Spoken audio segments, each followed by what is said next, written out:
ابراہیم صاحب نے پرسکون سے انداز میں اپنے ملازم سے کہا اور ایک نظر سب کے پریشان چہروں کو دیکھا جو انہیں ہی دیکھ رہے تھے۔ پریشانی والی کوئی بات نہیں، مجھے پتا تھا یہ ضرور آئے گا، پولیس لے کر۔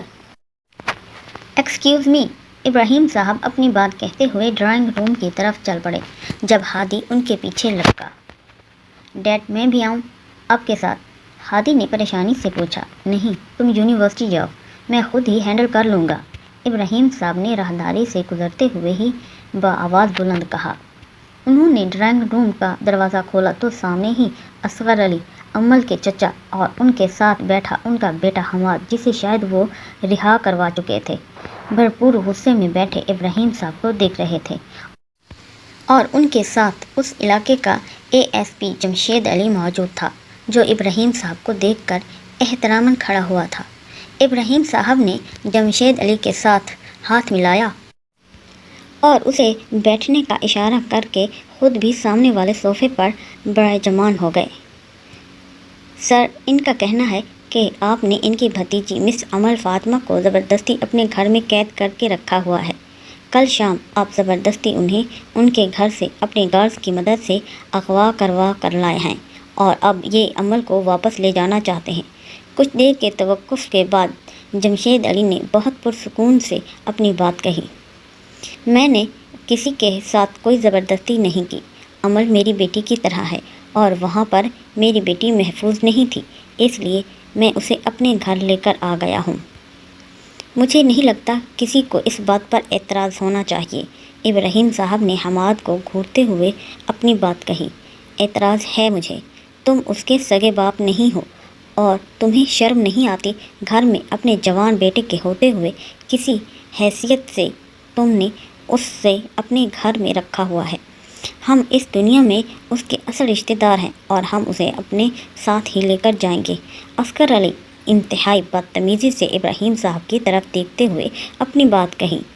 ان کی بات سن کر ابراہیم صاحب نے اپنی مٹھیاں بھینچی تھیں۔ سر، آپ امل میم اور ان کی والدہ کو اس طرح اپنے گھر نہیں رکھ سکتے، وہ لاوارث نہیں ہیں، ان کی فیملی ہے، آپ کائنڈلی ان کو بلوا دیں۔ یہ انہیں لینے آئے ہیں، ورنہ یہ لوگ آپ کے بیٹے کے خلاف اغوا کا مقدمہ کرنا چاہتے ہیں۔ جمشید علی نے بھی ان کے آئندہ ارادے سے آگاہ کیا۔ ابراہیم صاحب کچھ دیر خاموش رہے، پھر کچھ سوچتے ہوئے جمشید علی کی طرف دیکھتے ہوئے بولے، آج شام کو ہادی اور امل کا نکاح ہے، آپ ضرور آئیے گا، جیسے انہوں نے حتمی فیصلہ سناتے ہوئے کہا۔ اب تو کسی کو کوئی تکلیف نہیں ہے نا، وہ اس گھر کی بہو ہونے کے ناطے یہاں پر رہے گی اور جس قدر اپنائیت کا مظاہرہ یہ لوگ کرتے آئے ہیں اس کے ساتھ میں اس سے بھی بہت اچھی طرح واقف ہوں۔ ابراہیم صاحب نے حماد کو کھا جانے والی نظروں سے دیکھتے ہوئے کہا۔ ابراہیم صاحب کی بات سن کر اصغر علی اور حماد کا چہرہ دیکھنے لائق تھا۔ وہ تو گھر سے ارادہ کر کے آئے تھے کہ امل کو کسی بھی طرح سے وہاں سے نکال کر لائیں گے اور اسے ہمیشہ کے لیے ہی اپنے گھر میں قید کر لیں گے۔ دراصل امل ان کے نزدیک ایک سونے کی چڑیا تھی اور وہ اسے کسی بھی قیمت پر کھونا نہیں چاہتے تھے۔ ابراہیم صاحب کی بات سے ڈرائنگ روم میں کافی خاموشی چھا گئی۔ اے ایس پی ان کے جواب سے قدرے مطمئن ہوا تھا، لیکن دروازے کے باہر کھڑا ہادی اپنے نکاح کی خبر سن کر شدید غصے میں گھر سے باہر نکلا تھا۔ ارسلان آفس جانے کے لیے اپنے گھر سے نکلا تھا اور اپنے گھر کو لاک لگا رہا تھا جب اسے اپنے پیچھے ایک چہکتی ہوئی آواز سنائی دی۔ اس آواز کو سنتے ہی اس کے ماتھے پر ناگواری کے تاثرات قائم ہوئے تھے۔ السلام علیکم، کیسے ہیں آپ؟ آفس جا رہے ہیں؟ عنایہ نے بلیک پینٹ وائٹ شرٹ کے اوپر بلیو کوٹ پہنے ارسلان کو مخاطب کیا، جو کافی ہینڈسم لگ رہا تھا۔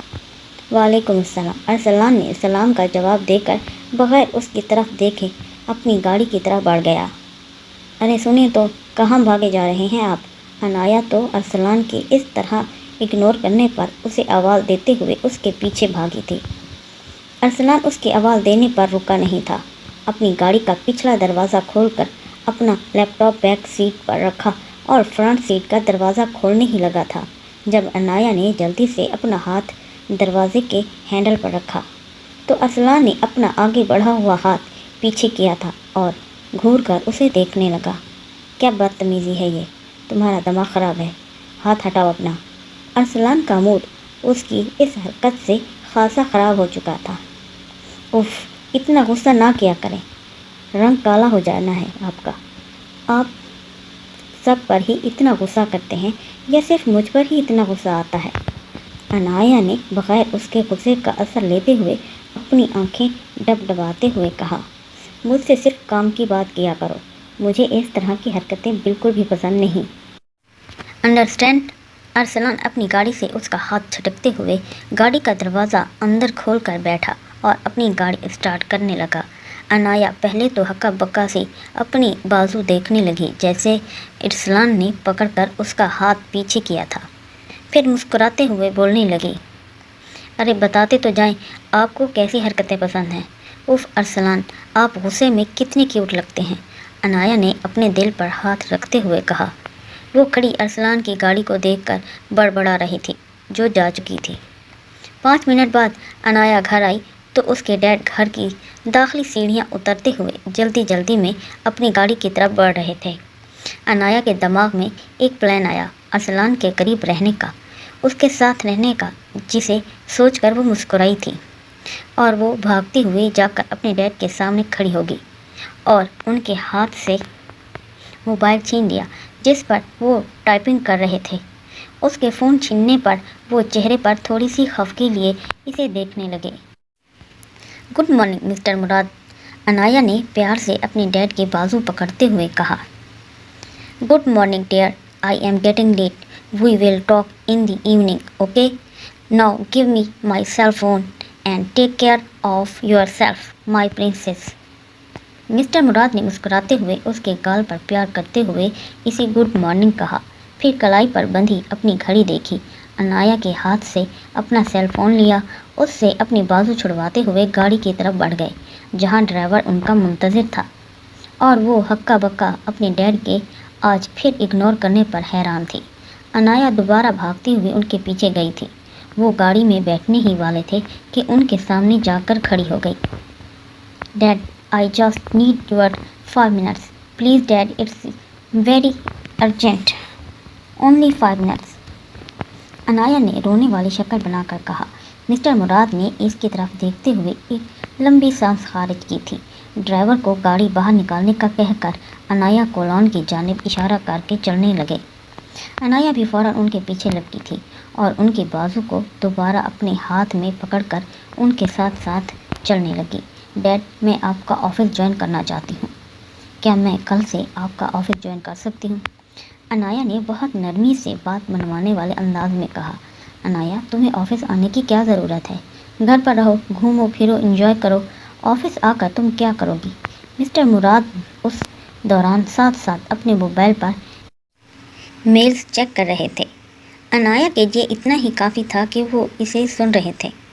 ڈیڈ، میں بہت بور ہو جاتی ہوں۔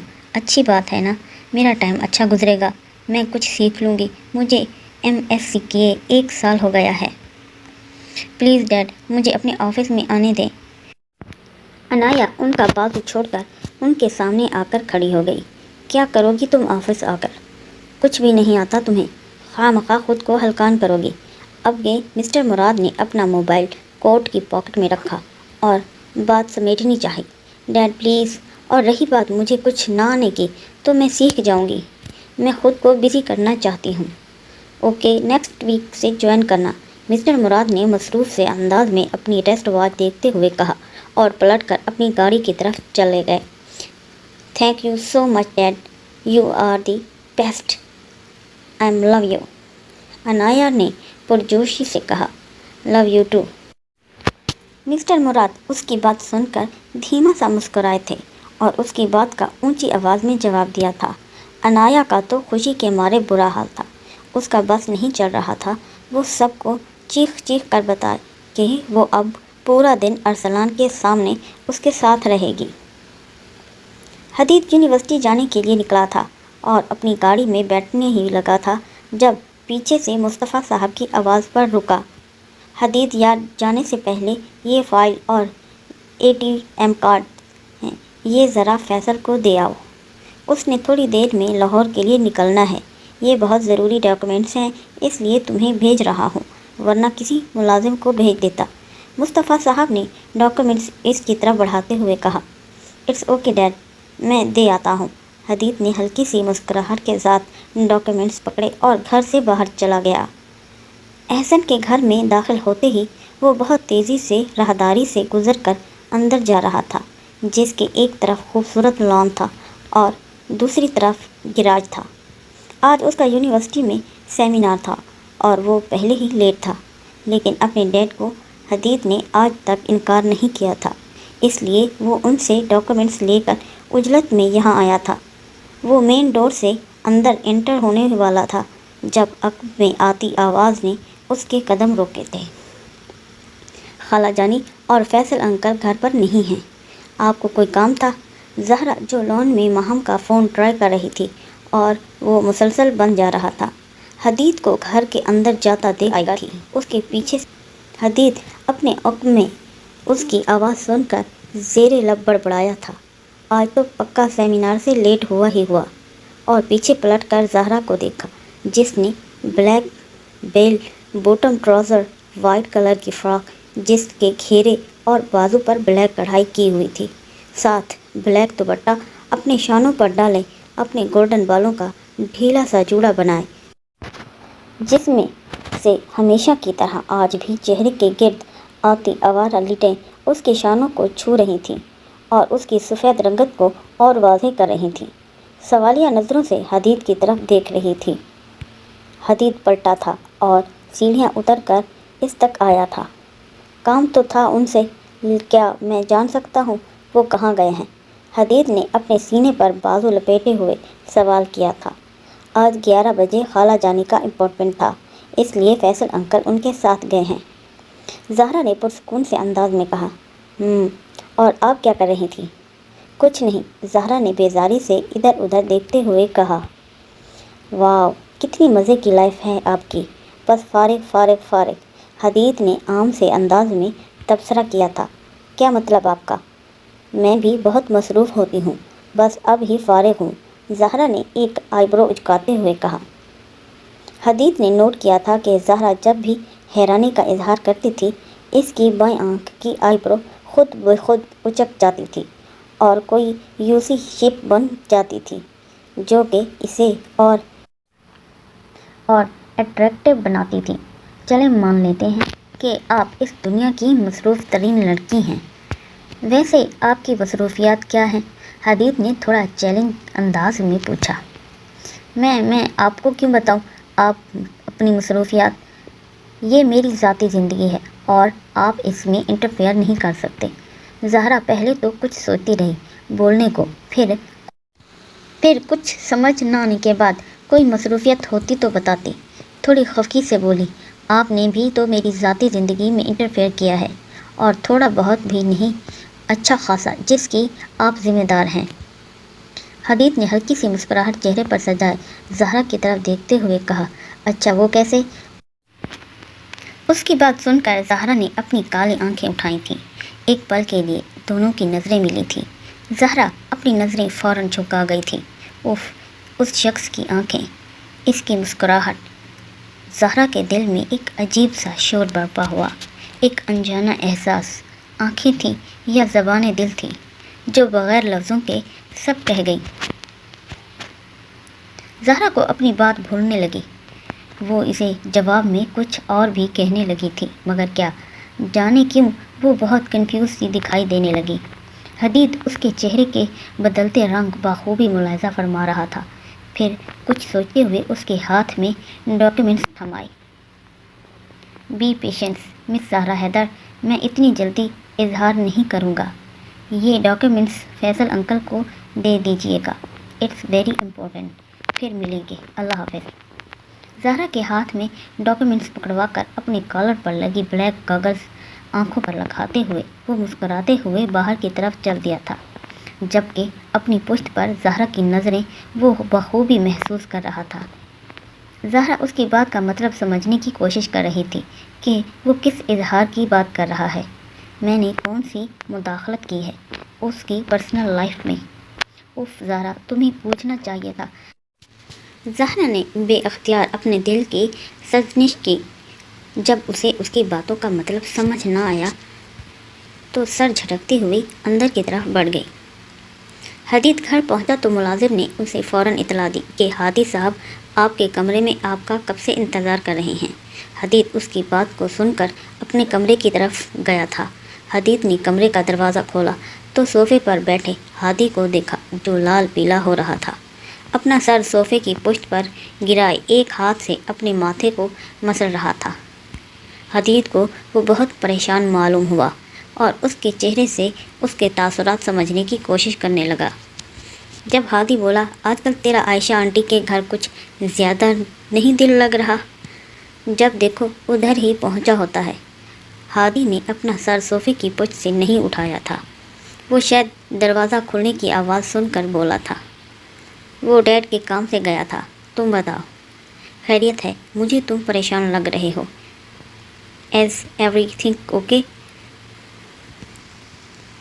حدید چلتا ہوا اس تک آیا اور اس کے سامنے پڑی ٹیبل پر بیٹھ گیا۔ نظریں ہنوز ہادی کے سامنے چہرے پر ٹکی اس کے تاثرات پڑھنے میں مصروف تھی۔ اس سے پہلے کہ ہادی کوئی جواب دیتا، حدید کا موبائل جو اس نے ہاتھ میں پکڑا تھا بجنے لگا۔ حدید نے نمبر دیکھا تو وہ ابراہیم صاحب کی کال آ رہی تھی۔ حدید نے ہادی کی طرف دیکھتے ہوئے کال اٹینڈ کی۔ السلام علیکم انکل، کیسے ہیں آپ؟ حدید نے مسکراتے ہوئے انہیں سلام کیا۔ وعلیکم السلام، میں ٹھیک ہوں۔ حدید تم کیسے ہو؟ کیا ہادی تمہاری طرف ہے؟ ابراہیم صاحب کب سے ہادی کا سیل ٹرائی کر رہے تھے جو مسلسل آف تھا۔ جی انکل، ادھر ہی ہے۔ خیریت؟ حدید مسلسل ہادی کو دیکھ رہا تھا جو اسی پوزیشن میں نیم دراز تھا اور ٹس سے مس نہ ہوا تھا۔ ہاں بیٹا، خیریت ہے۔ یہ نالائق میرا فون نہیں اٹھا رہا۔ میں نے شام کو عمل اور ہادی کا نکاح رکھا ہے۔ تم اس نالائق کی طبیعت صاف کر کے اسے گھر لے کر آؤ۔ شام سے پہلے ابراہیم صاحب نے مسرور سے انداز میں کہا۔ کیا؟ ہادی کا نکاح؟ حدید نے بے یقینی سے ہادی کو دیکھتے ہوئے فون پر ابراہیم صاحب سے پوچھا۔ اسے تو یقین ہی نہیں آ رہا تھا کہ یہ اچانک ہادی کی شادی کہاں سے آ گئی، اس لیے اس کا اتنا حیران ہونا بنتا تھا۔ ہاں بیٹا، ہادی کا نکاح، بس کچھ حالات ایسے پیدا ہو گئے ہیں کہ مجھے یہ سب بہت جلدی میں کرنا پڑ رہا ہے۔ تم اسے لے کر آؤ، پھر بات کرتے ہیں۔ ابراہیم صاحب نے پریشانی اور تسلی آمیز لہجے کے ملے جلے تاثرات سے کہا۔ جی انکل، بہتر، حدید بامشکل اتنا ہی کہہ سکا۔ اصل میں وہ ابھی تک حیران تھا کہ یہ اچانک سے ہادی کا نکاح۔ حدید کو اب ہادی کے موڈ آف ہونے کی وجہ بخوبی سمجھ میں آ گئی تھی۔ اوکے بیٹا، اللہ حافظ، میں تم لوگوں کا انتظار کر رہا ہوں۔ ابراہیم صاحب نے اپنی بات کہتے ہوئے کال کاٹ دی تھی۔ حدید نے بھی موبائل آف کر کے ہادی کی طرف دیکھا جو اب اسے گھور رہا تھا۔ کون سا چاند چڑھایا ہے تم نے کہ انکل نے ایک دن میں ہی تمہاری قربانی کرنے کا فیصلہ کر لیا ہے؟ حدید نے اس کی بازو پر مکہ مارتے ہوئے بغیر اس کے غصے کا اثر لیتے ہوئے کہا۔ مجھے کیا پتا، میں نے کوئی چاند نہیں چڑھایا، البتہ عمل کا میں کچھ کہہ نہیں سکتا۔ ہادی نے غصے سے کوشن صوفے سے اٹھا کر دور پھینکتے ہوئے کہا۔ ہادی، تم اس کے کردار پر بات کر رہے ہو؟ حدید نے اسے گھورتے ہوئے کہا۔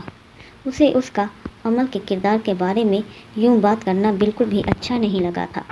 ہاں تو میں کیا کروں؟ اس کی جو بھی پرابلمز ہیں وہ خود سولو کریں، مجھے کیوں قربان کر رہے ہیں؟ ان سب میں ہادی تعصب سے منہ بگاڑتے ہوئے کہا۔ اچھا چھوڑو، اگر انکل نے یہ فیصلہ لیا ہے تو کچھ سوچ سمجھ کر ہی لیا ہوگا نا۔ تم فضول سوچوں کو اپنے دل میں نہ لاؤ۔ حدید نے اس کا موڈ تبدیل کرنے کے لیے اپنا لہجہ نارمل کرتے ہوئے کہا۔ ہادی جواباً کچھ نہیں بولا تھا، بس زیر لب جانے کیا بڑبڑا کر اپنا رخ بدل گیا تھا۔ ویسے ہادی، کیا قسمت ہے تمہاری، یہاں اچھے خاصے لوگوں کو رشتے نہیں ملتے اور تجھے بیٹھے بٹھائے ایک ڈاکٹر کا رشتہ مل گیا، اور وہ ڈاکٹر بھی کوئی عام نہیں، مس امل فاطمہ، ہادی ابراہیم کی دشمن اول۔ اسٹرینج، حدید نے اس کا موڈ ٹھیک کرنے کے لیے کہا اور ہاتھ سے اس کا رخ اپنی طرف کیا۔ مجھے نہیں کرنا عمل سے نکاح۔ ہادی نے اس کا ہاتھ جھٹکتے ہوئے بچوں سے انداز میں کہا۔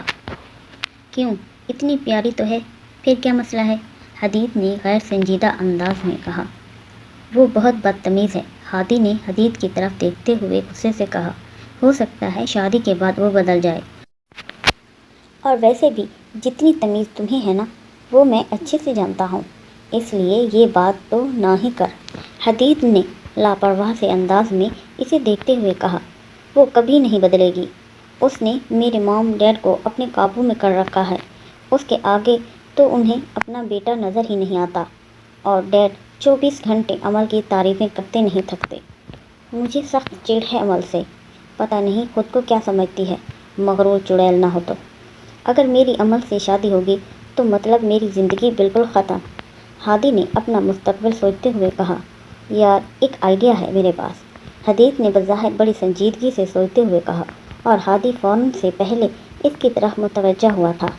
اسے تو بس عمل سے جان چھڑوانی تھی۔ یار ہم ان لوگوں سے رابطہ کرتے ہیں نا جو کہتے ہیں محبوب آپ کے قدموں میں، چیلنجنگ پروڈکٹ ہوتے ہیں ان لوگوں کے۔ آئی تھنک کوئی تعویذ وغیرہ دیں گے تو عمل کو گھول کر پلا دیں گے، پھر دیکھنا عمل کیسے تیری فرما بردار بنتی ہے۔ صبح شام ہادی ہادی کرے گی۔ حدید اپنی ہنسی کو ضبط کرتا ہوا بولتا جا رہا تھا، جبکہ ہادی کا چہرہ غصے سے لال ٹماٹر ہو رہا تھا۔ ہادی نے پاس بڑا کشن اٹھا کر اسے زور سے دے مارا، تب جا کر حدید کی زبان کو بریک لگی اور بڑی فکر مندی سے پوچھنے لگا، کیا ہوا حدید؟ آئیڈیا اچھا نہیں لگا؟ اپنی بات کہتے ہی حدید نے اپنی کب سے روکی ہوئی ہنسی بحال کی۔ کمینے، یہاں میری قربانی ہونے جا رہی ہے اور تو ہے کہ میرا مذاق اڑا رہا ہے۔ مجھے تیرے پاس آنا ہی نہیں چاہیے تھا، تم سب آپس میں ملے ہوئے ہو۔ میں جا رہا ہوں، اور خبردار شام کو اگر تو میرا تماشا دیکھنے آیا۔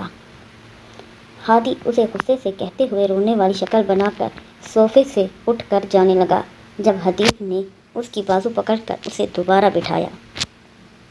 اچھا سوری، اب کچھ نہیں کہوں گا، چلو تمہارے گھر چلتے ہیں۔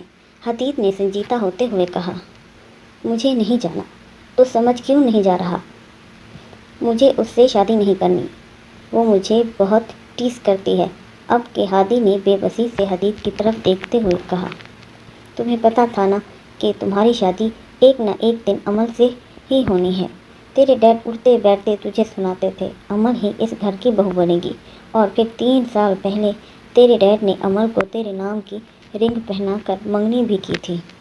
پھر اب ان سب چیزوں کا کیا فائدہ؟ ابراہیم انکل عمل کو اپنی بیٹی سمجھتے ہیں، اور اگر تم انکار کرو گے تو تم انکل کو جانتے ہو، تم انہیں کبھی بھی انکار نہیں کر سکتے۔ اب پلیز میری بات مان لے، کوئی سین کریٹ نہ کر، اور اچھے بیٹوں کی طرح اپنے ڈیڈ کی بات مان۔ کل کو تو خود بھی انکل کے فیصلے کو سراہے گا۔ وہ بہت قابل ہیں ہادی، وقت کے ساتھ ساتھ بدل جائے گی۔ حدید نے اسے سمجھانے کی پوری کوشش کی۔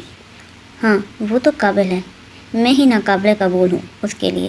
ہادی نے سر جھٹکتے ہوئے کہا، ہادی تم فضول کی ضد کر رہے ہو، اور اس ضد کا کوئی نتیجہ نہیں نکلنے والا۔ چلو اٹھو، انکل تمہارا انتظار کر رہے ہیں۔ ہادی آگے سے کچھ نہیں بولا، بس خاموشی سے سر جھٹکتے ہوئے باہر چلا گیا۔ حدید نے شکر ادا کیا۔ ہادی کا یہ عمل اس بات کی دلیل تھا کہ اسے بات کچھ سمجھ آ گئی ہے۔ حدید بھی اپنا موبائل اٹھا کر اس کے پیچھے باہر کی جانب لپکا تھا۔ کلاس کا ماحول انتہائی سوگوار تھا، خاص کر لڑکیوں کے چہرے اترے ہوئے تھے، اور ان میں سے تو کچھ اپنی قیمتی آنسو بھی بہا رہی تھیں، جبکہ اس کے برعکس لڑکے ان کی حالت سے کافی محفوظ ہو رہے تھے۔ انم بس بھی کرو دو، اور کتنا رونا ہے تم نے؟ ہانیہ انم کے رونے سے تنگ ہی آ گئی تھی، اسے ٹیشو پاس کرتے ہوئے پوچھنے لگی، یار ویسے سر علی کو منگنی کروانے کی اتنی بھی کیا جلدی تھی؟ ان کی کون سی عمر نکلی جا رہی تھی؟ اقصیٰ نے افسردگی سے کہا، آج ان سب لڑکیوں کے مشترکہ کرش سر علی کی منگنی کی خبر انہیں فرسٹ لیکچر میں ہی مل گئی تھی، جس سے یہ ساری رونے والی شکلیں بنا کر بیبس کی شکل میں بیٹھی اسی ٹاپک کو ڈسکس کر رہی تھیں۔ وہی تو سر تھوڑا صبر نہیں کر سکتے تھے؟ کم از کم ہماری FSC پوری ہونے دیتے، جب ہم اس کالج سے چلے جاتے، پھر جس سے مرضی کرتے شادی۔ انم نے اپنی آنکھیں صاف کرتے ہوئے کہا۔ تب ہی احسن وہاں پر انم کی کلاس لگانے کی غرض سے آیا۔ ہانیہ یار، کچھ جلنے کی اسمیل نہیں آ رہی تمہیں؟ احسن نے معصوم سی شکل بنا کر بظاہر ہانیہ کو دیکھتے ہوئے کہا، لیکن اس کا اشارہ جس طرف تھا وہ بخوبی سمجھ گئی تھی، اور 1 منٹ کی دیر لگائے بغیر دوسری طرف سے جواب آیا تھا۔ ہانیہ، اپنے اس چوزے ہمسائے کو سمجھا لو، اپنی شکل لے کر یہاں سے دفع ہو جائے۔ انم نے انتہائی غصے سے احسن کو گھورتے ہوئے کہا۔ ہانیہ، تم بھی اپنی اس چھپکلی دوست کو سمجھا دو کہ میں اس سے نہیں تم سے بات کر رہا ہوں۔ احسن نے بھی اسے آنکھیں دکھاتے ہوئے کہا، تمہاری اتنی ہمت، تم نے مجھے چھپکلی کہا؟ کبھی آئینے میں اپنی شکل دیکھی ہے؟ بڑے آئے انم مرزا کو چھپکلی کہنے والے۔ وہ تو اس کے چھپکلی کے القاب پر چڑھ گئی تھی۔ انم ڈیسک سے اٹھ کر احسن کے سامنے آ کر کھڑی ہو گئی۔ اب چھپکلی کو چھپکلی نہیں کہیں گے تو پھر کیا کہیں گے؟ اردو میں نہیں پسند تو انگلش میں کہہ دیا کروں گا۔ تمہیں لیزرڈ اب خوش؟ احسن نے طنزیہ ہنستے ہوئے کہا۔ تمہیں تو چوزا نہیں بندر کہنا چاہیے تھا مجھے، سر کا چمچہ نہ ہو تو، انم کہا پیچھے رہنے والی تھی۔ تمہاری اتنی ہمت؟ ہانیہ، اپنے دوست کو سنبھال۔ ہانیہ نے احسن کی بات بیچ میں ہی روک دی۔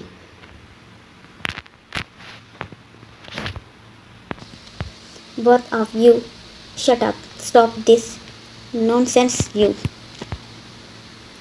People are crazy. Kindly show me some maturity. Class میں ہوتی کھیکھی کو ہانیہ کی غصے بھری آواز نے روکا تھا۔ اب احسن کی زبان کو بھی بریک لگ گئی تھی اور انم کی زبان کو بھی۔ ہانیہ انم کی طرف سے غصے سے دیکھتے ہوئے راستے میں کھڑے احسن کو بازو سے سائڈ پر دھکیلتے ہوئے باہر نکل گئی تھی۔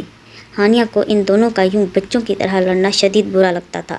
وہ دونوں طرف سے ہی پستی تھی، ایک طرف اس کی بیسٹ فرینڈ انم تھی اور دوسری طرف احسن، جس سے وہ چاہ کر بھی ناراض نہیں ہو سکتی تھی۔ حدید اور ہادی دونوں ایک ہی گاڑی میں ابراہیم ہاؤس آئے تھے۔ ہادی آتے ہی سیدھا اپنے کمرے میں چلا گیا، جبکہ حدید ابراہیم صاحب کے پاس گیا تھا، جو کہ لان میں ہی تھے اور ملازموں کو انتظامات وغیرہ سمجھا رہے تھے۔ حدید ابراہیم صاحب کے پاس گیا اور انہیں سلام کیا۔ ابراہیم صاحب بڑے پرجوش انداز میں حدید سے گلے ملے تھے اور اس کا حال دریافت کیا تھا۔ ہاں تو بیٹا، ہادی کی طبیعت کچھ صاف ہوئی یا نہیں؟ ابراہیم صاحب نے پر یقین انداز میں حدید کی طرف دیکھتے ہوئے کہا۔ ہر بار کی طرح انہیں حدید پر پورا بھروسہ تھا۔ حدید ہادی کی نسبت کافی سمجھدار تھا، اس لیے ہادی کو منانے کا ذمہ آج تک حدید کا ہی تھا، اور حدید ابراہیم صاحب کو ہادی کی ہی طرح عزیز تھا۔ جی انکل، آپ فکر نہ کریں، وہ آپ کی بات سے انکار نہیں کرے گا، لیکن انکل سب کچھ اتنا جلدی؟ ابھی تو عمل کی بھی ہاؤس جاب چل رہی ہے اور ہادی کا بھی 1 سال رہتا ہے، مجھے کچھ سمجھ نہیں آ رہا۔ Is everything okay? Hadid نے اسے تسلی دیتے ہوئے بے چینی سے پوچھا۔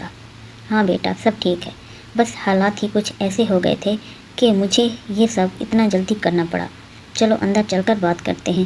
ابراہیم صاحب حدید کے کاندھے پر ہاتھ رکھتے ہوئے اسے اپنے ساتھ اندر لے گئے اور ساری بات بتانے لگے۔ شام کو 5 بجے امل گھر واپس لوٹی تو گھر میں معمول سے ہٹ کر چہل پہل تھی۔ امل کو لاؤنج میں کوئی فرق نظر نہیں آیا تو وہ سیدھا اپنے کمرے میں آ گئی۔ اس نے اپنے کمرے کا دروازہ کھولا تو ٹھٹکی تھی۔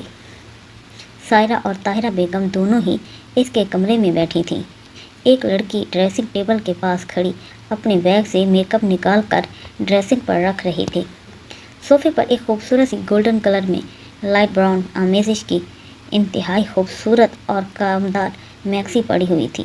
جیولری باکسز، گولڈن ہیلز، امل تو یہ سب دیکھ کر حیران تھی جب سائرہ بیگم کی آواز پر ان کی طرف متوجہ ہوئی۔